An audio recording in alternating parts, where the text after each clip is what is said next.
Are you willing to be used by God? Would you be the clay and let God be the potter?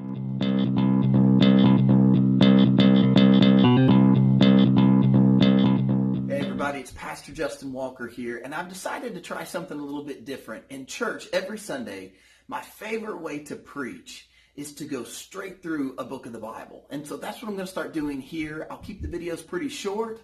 I'm going to try to keep them under a couple of minutes, and we're just going to go verse by verse through the books of the Bible. So right now on Sunday mornings, we're going through the book of Colossians, and I thought we could start there. In Colossians chapter 1 and verse 1, Paul says, he introduces himself, he says, Paul, an apostle of Jesus Christ by the will of God.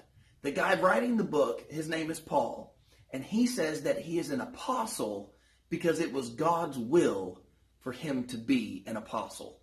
How awesome is that? Think of it for a moment.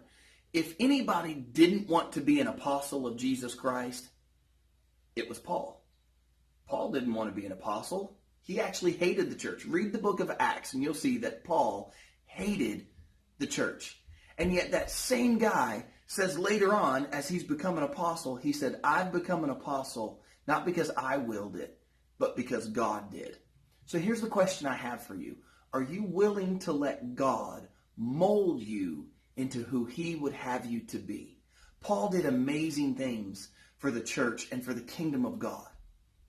But he was able to do that not because he was so powerful or he was so smart or he was so good at what he did. He did it because he was willing to be used by God. Are you willing to be used by God? Would you be the clay and let God be the potter? Would you be willing to let God's will be done in your life? All right, guys, I hope you have a good night.